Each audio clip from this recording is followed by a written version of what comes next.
Morning buddy. Nandito ako sa 22. Dito sa kubo. Ayun yung kubo doon, no. Yung kubo sa 22. Nandito ako ngayon. Tininan ko yung hagi nila ni Papa. Nandiyan na yun hanggang diyan. Diyan sa may entrance sa may papunta sa kubo. May santol. Diyan. Dito wala pa. Diyan. Wala pa. O dito. Wala na dito. Perte ng pimpiyuha. Kaya pa dulong dito. Yung sa iyo to, doon pa sa tumoy dulo kayo sa iyo doon. Ito. Yan, kaginhawa na ang lubi. Yung mga palkata, pinapaputol ko na yung mga palkata. Lahat mga palkata, pinapaputol ko na. Ito durian to. Ito yung durian nga tinanim ko dati. Buti may may isa pang tumubo. Natira.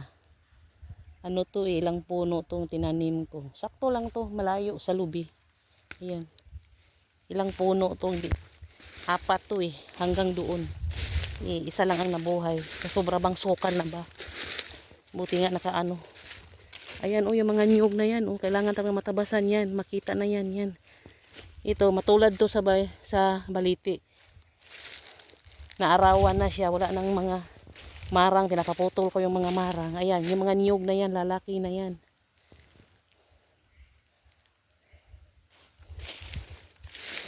Tingnan ko muna doon sa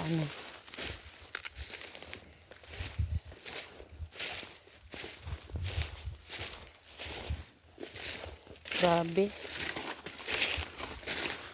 Ubos na yung 20,000 ko dito. Hindi pa tapos dito.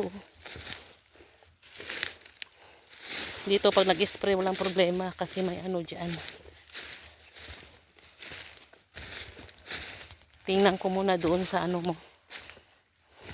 Yung doon sa iyo doon, sa dulo.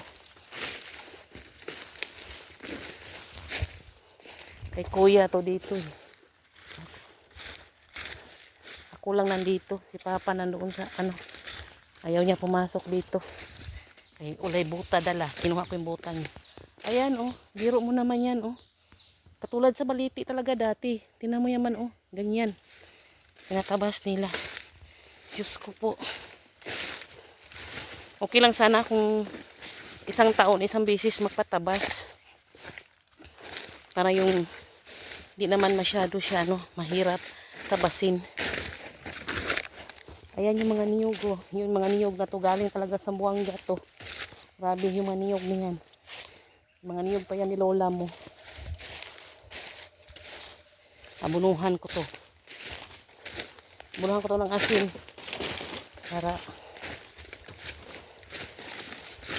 makita natin bigla na itong lumaki. Ayan yung mga marang dito. Hindi nila naputol yung marang at laki ang puno. Putulin ko itong mga marang na to.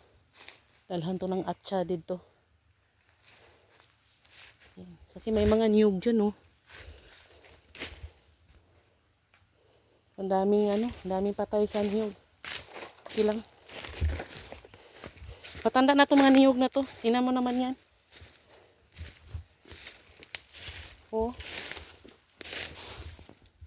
Yung niyog na yan, ganyan lang kalaki yan.